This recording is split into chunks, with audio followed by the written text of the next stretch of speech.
ఓం సాయిరామ్. సమర్థ సద్గురు శ్రీ సాయినాథ్ మహారాజ్కి జై. సాయి భక్తులందరికీ నమస్కారం అండి. అందరూ ఎలా ఉన్నారు? ఆ సాయినాథుని కృపా కటాక్షాలు మనందరిపై ఉండాలని మనస్ఫూర్తిగా కోరుకుంటున్నాను.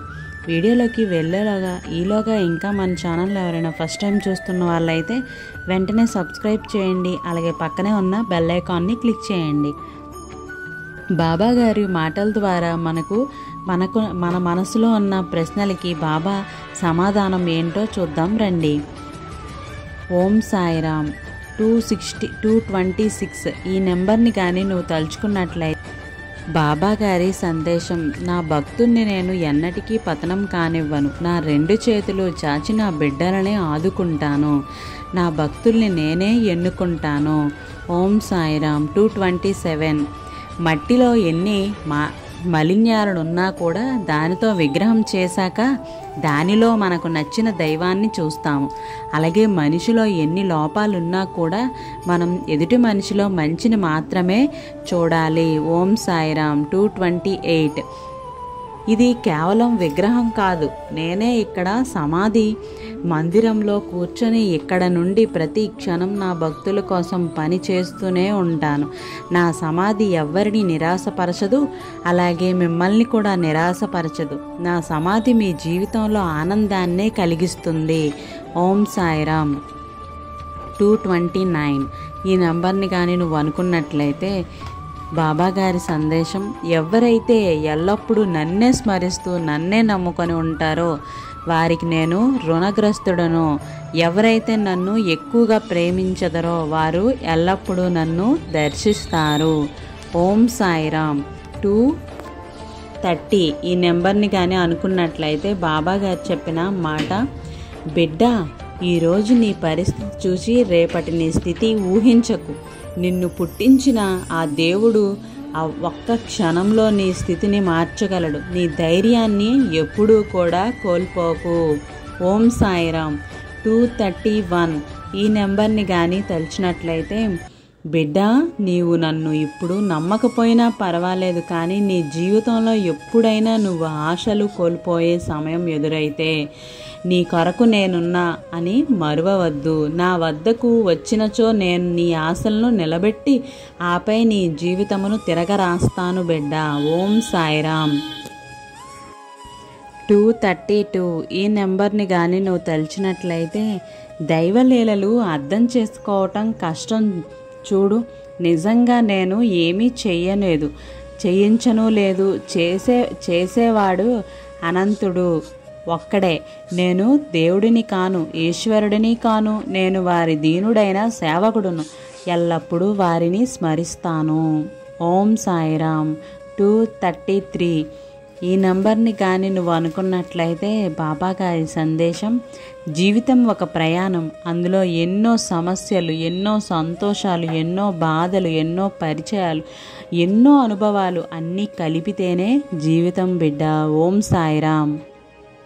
234 ఈ నెంబర్ని కానీ నువ్వు తలిచినట్లయితే బిడ్డ, నువ్వు కార్చే ప్రతి కన్నీటి చుక్కకు, ప్రతి నిద్ర లేని రాత్రికి నేను నీకు ఒక ఆశీర్వాదం ఇస్తున్నాను.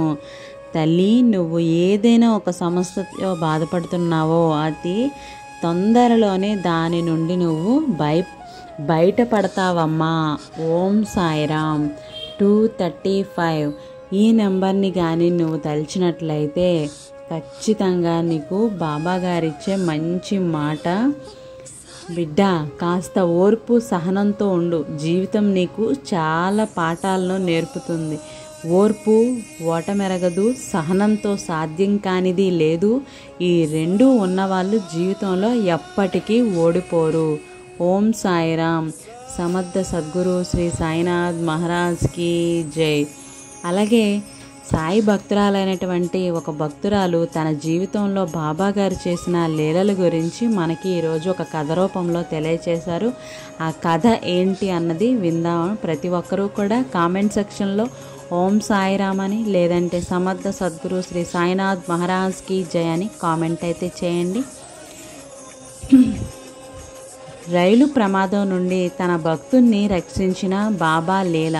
తన భక్తులను కాపాడటానికి బాబా అనేక రూపాలను ధరిస్తారు అని శ్రీ సాయి సచ్చరిత్రలో మనం చదువుకున్నాం కదా తల్లి. అటువంటప్పుడు ఇప్పుడు ఈ లీలల్లో రైలు ప్రమాదం నుండి తన భక్తుడైన సీతాకాంత్ని కాపాడటానికి బాబా ఒక సాధువు మరియు ఒక కూలీ రూపాలను ధరించారు. సీతాకాంత్ పనిచేస్తూ ఉండేవారు, మిజోరాంలో పనిచేస్తూ ఉండేవారు. అక్కడ అతని పదవీ కాలం పూర్తి కావడంతో ఆగస్టు 1971లో అతనికి మిజోరాం నుండి ముంబైకి బదిలీ అయింది. మిజోరాం నుండి ముంబై వెళ్ళే ప్రయాణం సుదీర్ఘమైనదని, దుర్భరమైనదని మరియు ప్రమాదకరమైనదని అతని సహచరులు సూచించారు. అందుచేత కామత్ తన ప్రయాణం క్షేమంగా సాగాలని తమ కులదేవతను ప్రార్థించి ముంబై బయలుదేరారు. మొదటి దశ ప్రయాణం ఆ బస్సులో పర్వత ప్రాంతాల గుండా జరిగింది. ఆ మార్గం అంతా ఒకవైపు నిటారుగా ఉన్న పర్వతాలు, మరోవైపు అతిలోతైన లోయలతో నిండి ఉన్నది. పొరపాటున డ్రైవర్ నిరంతరణను కోల్పోయినట్లయితే మరుక్షణం బస్సు లోతైన లోయలో పడిపోవటం ఖాయం. ఆ మార్గంలో ఎటువంటి ప్రమాద హెచ్చరికలు లేవు. అంతటి ప్రమాదకరమైన మార్గంలో తన ప్రయాణం సాగింది. ఏదైతే ఏమి చివరకు డ్రైవర్ సురక్షితంగా సిల్చార్ అనే ప్రాంతానికి చేర్చేశారు. ఇక తన ప్రయాణంలో రెండవ దశ ట్రైన్లో వెళ్ళవలసి ఉంది. కామత్ సిల్చార్లో ముంబైకి ఒక టికెట్ తీసుకుని ఒక మిలిటరీ ఆఫీసర్ ద్వారా బెర్త్ కూడా సంపాదించాడు. రైలు భారీ సొరంగాల గుండా గౌహతికి వెళ్ళనుంది. కామత్ తన బెర్త్పై సౌకర్యవంతంగా పడుకొని చిన్న గురక తీస్తూ ఉన్నాడు. అనుకోకుండా తన పక్కన ఎవరో నిల్చొని ఉన్నట్లు తోచి కామత్ కళ్ళు తెరిచి చూశాడు. పక్కనే తెల్లని గడ్డం, అలాగే మేసంతో పొడవైన కఫ్ని ధరించి ఉన్న ఒక ఫకీరుని చూశాడు.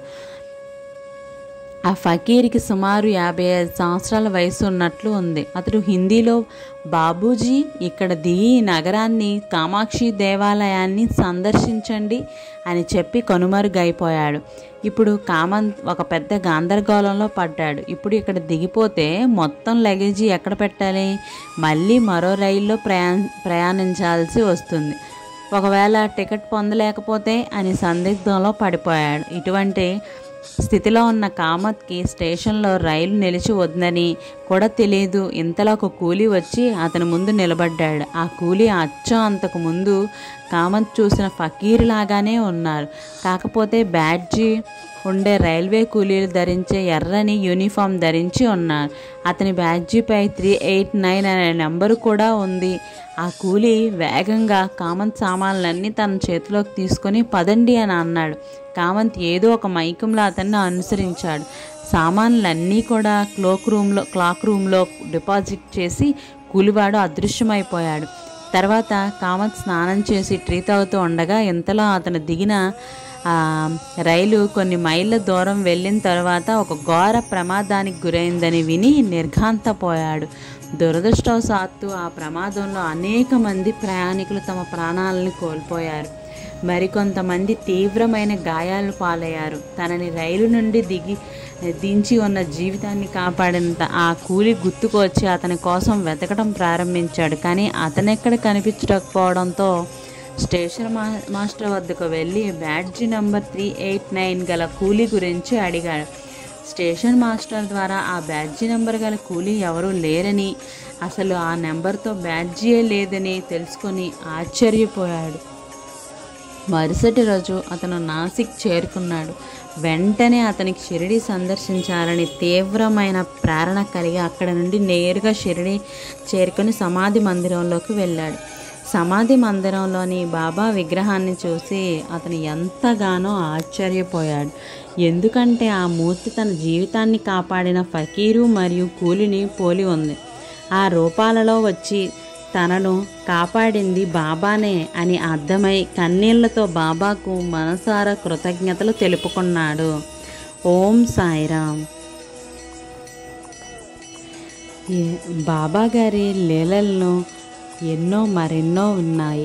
ప్రతిరోజు బాబాగారి లీలల్ని వినాలని అనుకుంటే కనుక ఖచ్చితంగా సబ్స్క్రైబ్ చేసి పక్కనే ఉన్న బెల్ ఐకాన్ని క్లిక్ చేయండి. అలాగే కామెంట్ సెక్షన్లో ఓం సాయిరామ్ అని కామెంట్ చేయండి.